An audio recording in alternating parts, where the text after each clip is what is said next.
बातमी यवतमाळमधून मुख्यमंत्र्यांच्या कार्यक्रमात गोंधळ घालण्यात आलेला आहे। मुख्यमंत्री बोलत असताना महिलांनी गोंधळ घातलाय। लाडकी बहीण योजनेचा लाभ न मिळाल्यामुळे या महिला आक्रमक झाल्या होत्या आणि त्यांनी थेट मुख्यमंत्री एकनाथ शिंदे बोलत असताना या ठिकाणी गोंधळ घातलेला आहे। यवतमाळमध्ये आज मुख्यमंत्री एकनाथ शिंदेंचा कार्यक्रम होता आणि या कार्यक्रमात महिलांनी गोंधळ घातलाय। लाडकी बहीण योजनेचा लाभ न मिळाल्यामुळे या महिला संतप्त झाल्या होत्या आणि त्यांनी इथं गोंधळ घातल्याची माहिती समोर आली आहे। यवतमाळमधली ही घटना आहे।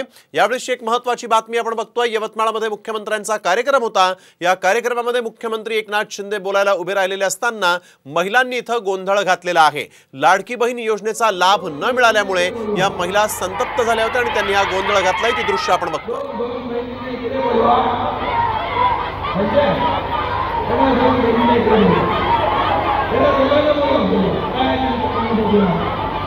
आणि म्हणून या महासागराच्या लाटामध्ये हे सर्व भावांच्या पाठीशी कायम ठेवा। महाराष्ट्र बंदची हार घेणाऱ्यांचे तोंड ही गर्दी बघून बंद होतील हे या ठिकाणी सांगू इच्छितो। आणि म्हणून त्यांनी दृश्य आपण बघतोय ही यवतमाळचा कार्यक्रम होता आणि यावेळेस लाडकी बहीण योजनेचा लाभ न मिळाल्यामुळे या महिला आक्रमक झाल्या होत्या। त्यांनी इथं गोंधळ घातलेला आहे। मुख्यमंत्री भाषण करत असतानाच या महिला व्यासपीठाच्या दिशेने जात होत्या आणि त्यांनी जोरदार गोंधळ घातलाय। पोलिसांनी ही सगळी परिस्थिती नियंत्रणात आणण्यासाठी म्हणून या महिलांना इथून दूर नेलं।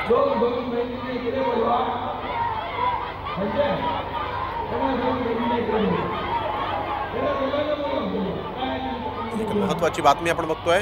लाडकी बहीण योजनेचा महिलांना लाभ न मिळाल्यामुळे या महिला आक्रमक झाल्या होत्या आणि मुख्यमंत्री बोलत असतानाच या महिलांनी गोंधळाला सुरुवात केली। यवतमाळमध्ये मुख्यमंत्री एकनाथ शिंदे यांचा आज कार्यक्रम होता आणि यावेळेस सरकारने केलेल्या कामाबद्दल मुख्यमंत्री सांगत असताना, लाडकी बहीण योजनेबद्दल मुख्यमंत्री सांगत असतानाच या महिला इथून उभ्या राहिल्या आणि त्यांनी जोरदार घोषणाबाजी केलेली आहे। मुख्यमंत्र्यांकडे भाषण सुरू होतं तर दुसरीकडे हा गोंधळ सुरू होता। या राज्यातल्या सर्वसामान्य लोकांना काय मिळालं पाहिजे, काय दिलं पाहिजे हे आम्ही ठरवतोय, हे आम्ही निर्णय घेतोय। आज सिंचनाचे अनेक प्रकल्प आम्ही केले। तुम्ही म्हणाले लाडका शेतकरी, अरे लाडकी बहीण आली, लाडका भाऊ आला, लाडका शेतकरी पण आला असं टिंकल करायला लागले। आम्ही लाडका शेतकरी पण आणला, आम्ही लाडका शेतकरी पण आणला आणि त्याच्या 7.5 HP मोटरच्या वीज बिल आम्ही पूर्ण माफ करून टाकलं। सरकारने शेतकऱ्याच्या बाजूने उभं राहण्याचा निर्णय घेतला। आज 1 रुपयामध्ये तर आपण बघतोय इथं महिलांनी गोंधळ घातलेला आहे आणि यानंतर मुख्यमंत्री एकनाथ शिंदेंनी यावर प्रतिक्रिया देखील दिली आहे। त्यांनी नेमकं काय म्हटलंय पाहूया। अरे बाबा, त्यातल्या 2-3 लोकांना इकडे बोलवा। काय नाही, त्यांना बोलवतो, मी बोलवतो, त्यांना बोलवतो, काय त्यांचं म्हणणं बघू आपण। अरे बाबा, त्यातल्या 2-3 लोकांना इकडे बोलवा। काय नाही, त्यांना बोलवतो, मी बोलवतो, त्यांना बोलवतो, काय त्यांचं म्हणणं बघू आपण। तर आपण बघतोय या ठिकाणी मुख्यमंत्र्यांनी ज्यावेळेस हा गोंधळ झाला त्यावेळेस या महिलांपैकी 2-3 जणांना इथं बोलवा असं देखील म्हटलेलं आहे। त्यांच्याशी मी बातचीत करतो असं मुख्यमंत्री म्हणाले। इरिगेशन सिंचनाचे प्रकल्प आपण आणतोय।